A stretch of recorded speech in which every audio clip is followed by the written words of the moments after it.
दोस्तों मेरे चैनल सुख समृद्धि उपाय में आप सभी का हार्दिक स्वागत है। जैसे कि आज मैं बताऊंगी आपको सिंदूर हमें किस समय लगाना चाहिए, किस दिन हमें नहीं लगाना चाहिए। और दोस्तों शादी के बाद हर महिला अपने पति के नाम पर और उनकी लंबी आयु के लिए सिंदूर भरती हैं, लेकिन मैं आज आपको इसके खास बातें बताऊंगी जिसे आपको बहुत जानना जरूरी है। इसे कब, कैसे, कितनी बार लगाना चाहिए और सारे खास नियम क्या क्या हैं जरूर बताऊंगी। तो वो पहले जान लेते हैं दोस्तों। पहले मैं बात बताऊं इन सभी चीज़ों की, उससे पहले हम जान लेते हैं कि किस दिन हमें नहीं लगाना चाहिए, किस टाइम हमें नहीं लगाना चाहिए सिंदूर। सबसे पहले दोस्तों, हिंदू धर्म में सिंदूर को बहुत ही पवित्र माना जाता है, इसलिए इसे कभी भी बिना नहाए आपको नहीं लगाना है। इसे हमेशा नहाकर साफ कपड़े पहनकर ही माथे पर आपको ये लगाना है। और घर में सूतक है तो या पीरियड्स के दिनों में आपको ये कदापि नहीं लगाना है। इन दिनों में लगाने से यह अपवित्र होता है। दोस्तों जैसे कि सिंदूर गिर जाता है तो इसका विशेष ध्यान रखें कि ये सुरक्षित स्थान पर रखें। ऐसी किसी भी जगह पर आप ना रखें जिसके इसका गिरने का डर हो। साथ ही इन्हें बच्चों की पहुंच से भी आपको दूर रखना है, नहीं तो ये बहुत ज़्यादा अपशगुन माना जाता है सिंदूर का गिरना। अगर कहीं गलती से आपसे सिंदूर गिर जाता है तो इसे किसी नाले या डस्टबिन में फेंकने की गलती आप बिल्कुल भी ना करें। इसे अपने हाथों से उठाकर माथे पर लगाएं और फिर इसे किसी पेड़ पर रखाएं।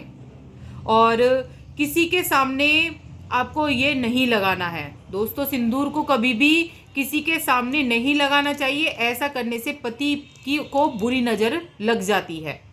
और जैसे कि माथे पर गिर पड़े आपके सिंदूर, अगर कहीं सिंदूर लगाते समय थोड़ा सा माथे या नाक पर गिर जाए तो दोस्तों बहुत ही शुभ संकेत होते हैं वो। आप ये मत सोचिए कि नाक पर गिर गया, हमारे माथे पर आ गया। वो शुभ संकेत होते हैं जिसकी वजह से हमारे नाक पर गिर जाता है। माना जाता है कि महिला का पति उससे बहुत प्यार करता है, इसलिए गिरा है ये। लिक्विड, जैसे कि लिक्विड की जगह आजकल जैसे मतलब ड्राई तो चल ही रहे हैं और लिक्विड भी चलने लगे हैं सिंदूर। तो आप कोई सा भी सिंदूर लगा सकती हैं, लेकिन जब मांग भरें आप तो ड्राई सिंदूर से ही भरें।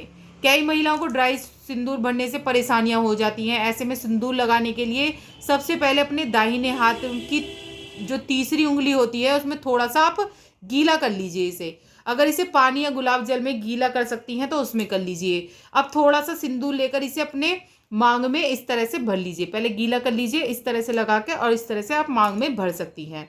अब थोड़ा सा सिंदूर लेकर उसे अपनी मांग में भर ले। अगर कहीं पतला सिंदूर भरना चाहते हैं तो उसे आप माचिस की तिल्ली से भी आप दोस्तों भर सकते हैं। तो ये हो गई सारी बात मेरी इस तरह से। अब दोस्तों जान ले कि जो ये लिक्विड सिंदूर होता है, आप जो इसके डिब्बे आते हैं उनका क्या करें।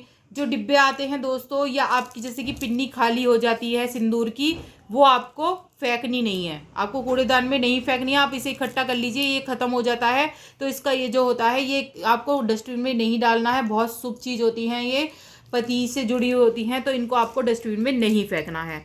इसको उठाकर आप रख दीजिए और कहीं विसर्जित वाली जगह पर आप विसर्जन कर सकती हैं इन चीज़ों का। और दोस्तों अगर आप पे सिंदूरा है तो सिंदूरे को ज़्यादा आप यूज़ ना करें। सिर्फ यही एक छोटी डिब्बी होती है जिसे यूज़ ज़्यादा करा जाता है। सिंदूरे को आप उठाकर रख दीजिए, वो सिर्फ अपने करवा चौथ पर आप निकाल सकती हैं। सिंदूरे को ज़्यादा आप खोलकर ना रखें। और दोस्तों ऐसे उपाय बताऊंगी इसके अंदर क्या डालना चाहिए जिससे हमारे पति की लंबी आयु बनी रहे और हमारे पे माँ लक्ष्मी की कृपा भी बनी रहे। दोस्तों इसके पीछे भी एक बहुत बड़ी जानकारी है। पहले हमें बता देती हूँ आपको कि आपको इसके अंदर क्या डालना है। दोस्तों जैसे कि आपने देखा होगा कि सिक्का होता है, इसके अंदर सिक्का डालना बहुत ही शुभ माना जाता है। इसके अंदर सिक्का डाल के रखिए। इससे क्या होता है, हमारे जो पति की है वो बरकत हमेशा बनी रहती है। कभी भी मैंने ये निकाल कर रख लिया था आपको दिखाने के लिए। तो एक ही सिक्का डालना है आपको, ये नहीं कि 2-3 सिक्के आप डाल दीजिए इसके अंदर। बस एक ही, चाहे आप 1 का डालिए, चाहे 5 का, चाहे 2 का, आपको इस तरह से एक सिक्का डाल कर रखना है। इससे बहुत ही ज़्यादा बरकत रहती है। और अगर आप इस सिक्के से लगाना चाहें, इस सिक्के से आप सिक्के से भी लगा सकती हैं, बहुत शुभ माना जाता है। तो इस तरह से आप सिक्का ज़रूर डालें, क्योंकि सिक्का आपने देखा होगा किसी किसी के जो सिंदूर भरा जाता है शादी के टाइम पे सिक्के से भी भरा जाता है, किसी के अंगूठी से भरा जाता है, किसी के सिक्के से भरा जाता है। तो ये दोस्तों बहुत शुभ चीज़ें होती हैं। तो इस तरह से आपको एक सिक्का जरूर डाल के रखना है, इससे बरकत बनी रहती है और जो हमारे पति की है लंबी उम्र होती है। तो इस तरह से ज़रूर, और अपनी जब भी मांग भरें तो पूरी भरनी चाहिए, उससे जो पूरी लंबी कहते हैं जो जितनी बड़ी मांग भरता है उतनी ही उसके पति की लंबी उम्र होती है। तो इस तरह से आपको मांग भी भरनी चाहिए दोस्तों। इस तरह से आप, जैसे कि क्या होता है कि हमारा सिंदूर हमसे नहीं लग पाता है, तो आपको क्या करना है, इस तरह से आप ले लीजिए और इस तरह से आप इस तरह से जैसे लेंगे आप इस तरह से ले लीजिए, इस तरह से बिल्कुल हो जाता है। इस तरह से आप अपनी मांग में लगा सकते हैं, बहुत ही अच्छा सिंदूर भरा जाता है। इस तरह से भी आप चम्मच के प्रयोग से भी लगा सकते हैं, लेकिन जो शुभ माना जाता है वो आप जो सलाई आती हैं चांदी की उससे भी लगा सकते हैं, इस तरह से सिक्के से भी लगा सकते हैं। तो इस तरह से भी लगा सकते हैं आप, ऐसा कुछ नहीं है।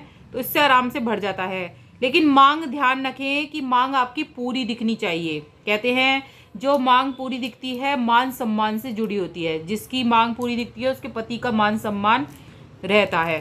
तो इस तरह से आपको प्रयोग करना चाहिए। जितना सिंदूर ज़्यादा आपको भर के नहीं रखना है कि ये छलके, आपको इतना ही सिंदूर रखना है कि डिब्बी खोलते समय ये नीचे ना गिरे, छलके नहीं। तो इतना ही अपनी डिब्बी में मात्रा में रखें। तो दोस्तों यही थी आज तक की वीडियो कैसी लगी, और भी कुछ आपको पूछना है तो ज़रूर पूछिएगा। वीडियो कैसी लगी ज़रूर बताइएगा, अच्छी लगी हो तो लाइक सब्सक्राइब जरूर करिएगा, जिससे आगे वीडियो मिलती रहे। और कमेंट में जय माँ लक्ष्मी दोस्तों ज़रूर लिखिएगा। जय माँ लक्ष्मी।